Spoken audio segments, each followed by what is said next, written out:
Good morning. It's a beautiful sunshiny day here just south of South Bend, and we have quite a show for you this morning. What we're going to do is feature a new home design with architecture that complements the landscaping done by Linton's and vice versa. And Mark, what you had in mind here today was formal landscaping with a punch of color, right? That's right, Craig.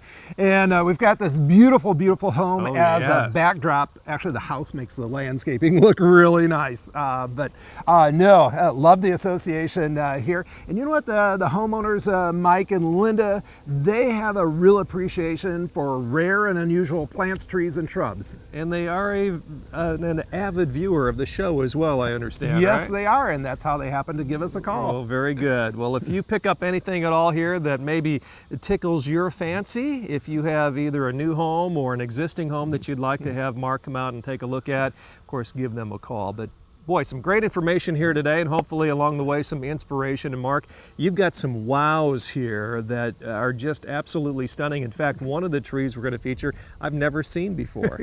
Pretty unusual, yes.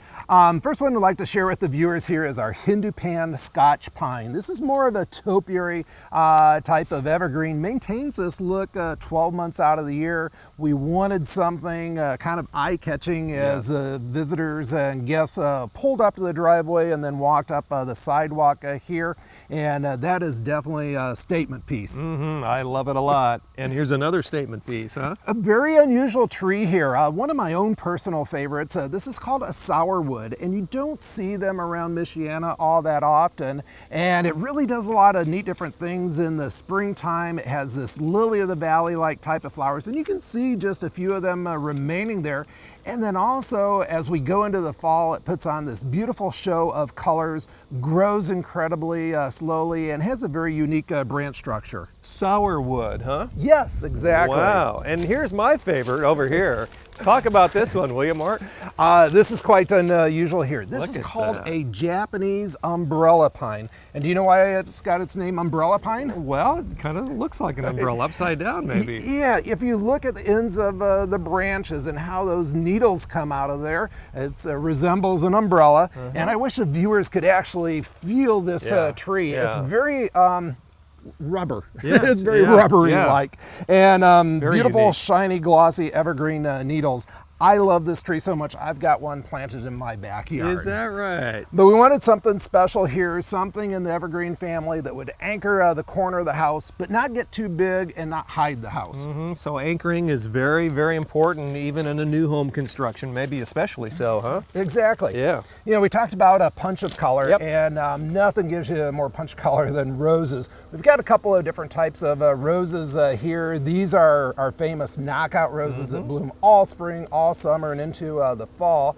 And then on the other side of the brick sidewalk are drift roses, and they perform exactly the same way, putting out over 2,000 flowers per season. Wow, and they are in the middle of some stone cover here, and you've got a lot of it, don't you? This is a pretty good sized property and a Yeah. big landscape here, and it needed to be low maintenance. And nothing is lower maintenance than stone ground cover along with a good quality woven fabric weed barrier. And that's what we've got here, in addition to good quality edging. And what we have got right below us here is a custom sidewalk that we not only designed, but our crews also installed. Yeah, this brick is stunning, and it's got such great lines to it. Well, thank you. It was fun designing it. And most sidewalks are actually rather close to a house. What we did was really pull it further away. And what that allowed us to do was to create this very layered type of look. And if you look here at the paving brick, all of these small little wedges and pieces, those are all cut by hands. Our crew does an amazing job piecing all of this together, and it's all on a compacted stone base, and that guarantees you that there will be no settling going on here. I was wondering about that. So a compacted stone base beneath this. Craig, there's actually more work going into the preparation of this sidewalk than actually installing these paving bricks here. Well, that is a problem, isn't it? With some homeowners that have a brick like this laid, and a few years later it gets uneven real quick. You know what? And those are improperly installed. Yeah. Unfortunately, there's more bad examples than good examples. And a lot of folks install paving bricks on sand. And if you think about walking on a sandy beach, how it's squishy and that, it's a very, very bad base for paving bricks. Makes sense, makes sense. I like the color in here too. It's just a hint of the color that we see around us, isn't it? You know, what we did was pick out a paving brick here that has a range of colors instead of one solid color. And what that allows us to do is it creates a blend with the existing brick.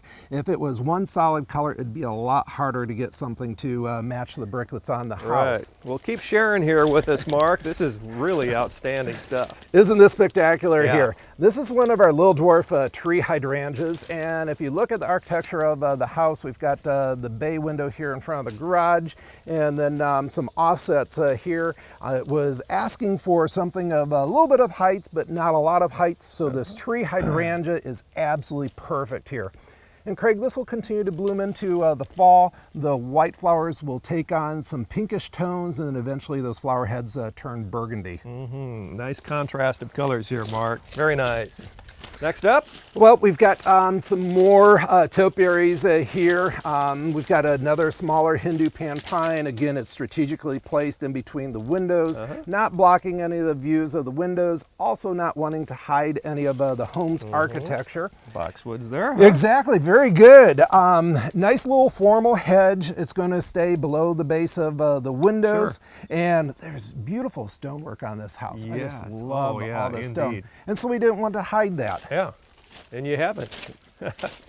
As we approach the entrance here, these are a couple of beautiful topiaries. What's unique and unusual about these is that there's a ball or a sphere at the base, and then they're double spirals. These are spiral arborvitaes, and we train these out of emerald green arborvitaes. Well, the homeowner said he really liked the front look and appeal most of all, didn't he? And he's getting a good treatment. As Mike pulls up the driveway, it puts a smile on his face when he sees all this new landscaping here. Well, Mark, I tell you what, when you think of Lintons, you think of landscaping first and foremost, but really there's nothing you can't do, and including the brickwork we've seen here, and I really love what you've done here. Nice little detail on the front entrance. We've got the steps here, and this brick is unusual. It's called bullnose brick, and you probably can guess how it gets its name, bullnose, with the rounded edges there. It's all about the details. You know, when we do swimming pools, I like to use this on the edge of swimming pools. If you're sitting on here, especially with a swimsuit, it doesn't catch or snag the swimsuits, unlike a sharp edge. We've also got some beautiful hydrangeas here, a grouping of 3. We like to work in odd numbers, and these will remain below the base of the window. And then, Craig, we're framing the corner of the house with this gorgeous red Japanese maple, which maintains those red leaves spring, summer, and fall. Now, this is just a glimpse of what you've done. You have some work down the other side and around the back, too, as well, don't you? That's right. Let's go. All right.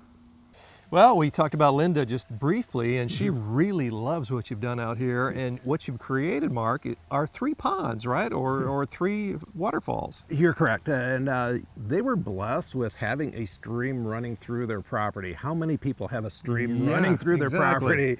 Almost unheard of. And so what we did was create 3 waterfalls here, and they generate enough sound that if you're at the back deck or patio, you actually can enjoy that relaxing sound of falling waters. And it's all natural. I mean, there's no pump here, is there? No electricity required. Yeah, fantastic. This is really unique. What else we have going on here, Mark? I'd like to share with the viewers what we did up around the back patio. All righty. Well, Mark, talk about an outdoor paradise. I mean, from the beginning at the front down toward the pond with those 3 waterfalls, and now up here, this is actually part of the backyard. And what strikes me is the boulder work here that you've accomplished. Isn't that impressive? Yeah. We have a huge grade change here. I would guess there's probably between 25 to 30 feet difference in the grade from this level to down to where the creek and the waterfalls are. Yeah. And the builder did the short concrete retaining wall here, and then the rest was left up to us. And what we didn't want to do is just have this huge, long, large retaining wall. And so it was an opportunity to create 3 different levels, or what we call terraces. Yeah, and I would think the retaining walls, Mark, similar to the brickwork, the foundation for all of that has to be just right. It is, and I'm rather particular about our boulder retaining walls. And you know, something that you really wouldn't notice or pick up on, but you would just feel like something's not quite right when you're looking at a boulder retaining wall, is there's a lot of times there's a grain to a boulder. I don't know if you're aware of that, but some horizontal graining lines in and that. I think we see that here, don't we? We do. And the most unnatural thing is to have that grain going straight up and down, or even worse, at an angle. It's very unnatural. And so anything with a grain, we want that horizontal and level with the ground. Not only does it look better, but it probably makes some sense in a practical way too, right? It does. Yeah. And what you can't see here is our first course of boulders. We actually totally bury. And Really? You may wonder why. Why would you just bury boulders? Yeah, why? It's just like a footing or a footer for a home or for a foundation. That is the most important thing. We bury our first course of boulders. We put the largest ones there, and then as we work our way up, they are gradually smaller. So this is just the tip of the iceberg, right? Exactly. Wow. Another thing, Craig, is if you look straight down, you will see that as we have the different layers of boulders, they get further out. And so what we do is actually build that retaining wall leaning back into the hillside. And the reason for that is if you've got your retaining wall built like this, it takes a lot more pressure to push that wall over. In fact, it's impossible. Yeah. You build it straight up and down, very easy for that pressure to push it over. So that's what gives it strength here. We also line these boulder retaining walls with woven fabric weed barrier, which allows the water and moisture that's in the ground to seep out. But when it seeps out, it can't take any soil or dirt with it. Gotcha. Boy, I tell you what, you put a lot of forethought into this. We did. Thanks for noticing. You got a lot of neat looking shrubs here too. Well, something that Linda really likes is lavender. And you know what? What woman doesn't like lavender? In fact, men like lavender too. I think so. Very sweet, very fragrant. You know, lavender starts blooming in the springtime, continues to bloom throughout the summertime, and has such a beautiful aroma to it. And so we have lined this upper level of the patio with all of this lavender to provide a nice outdoor living area. Very calming too, isn't it? It is. Yeah. Linda also appreciates other things that give fragrance, such as lilacs. And we've got a little dwarf lilac tree here, which actually blooms in the springtime just prior to the lavenders coming into their glory. Nice compliment. Very nice compliment as we make the turn here. Oh, we talked about adding color to the landscape. Yes. These are some more of our drift roses. We grow them in a lot of different colors, red, pink, white, and this happens to be peach. And you know, this peachy coral color I think is absolutely stunning. Yeah, Linda probably likes that too, doesn't she? She does. Well, the stonework that we saw in front, along with the bricks, you've continued the theme back here, haven't you? We have, and most homes come with just a 10 by 10 concrete slab for the back patio. That's right. And that's never big enough for anyone. And we've created a much larger outdoor living area. It flows, it fits with the outdoor environment. We've created planting pockets in between both the patio and the house just to soften it. If you would take those paving bricks right up to the house, it would look very sterile. Very low maintenance, and again, I think Linda would probably appreciate that very much, wouldn't she? She does, and you know what? She considered concrete, but every concrete contractor that she talked to guaranteed they would crack. Yeah. And the nice thing about our paving bricks here is that they can't crack. We use a polymeric joint compound in between those bricks, and because it has a polymer in it, it allows it to temporarily crack, but then as soon as it gets some water or moisture back on it, it reseals itself. How cool. Well, nothing worse than having brand new concrete poured and having a crack. Exactly. That's painful. along the side here, a quick little review of what you've done here, Mark. Well, certainly. It's all about color, and we've got some of our low-maintenance yellow knockout roses, which of course are in bloom here. And our gold ring barberry, a very unusual barberry, Craig, gets its name because of the gold ring that you see around that red leaf. Goes really well with the yellow knockout roses. Absolutely. Well, Mark, congratulations. Job well done. Thank you. Lots more coming up on the program. And if you like what you've seen here today, give Mark a call. He'll come out and help you as well. We'll be right back.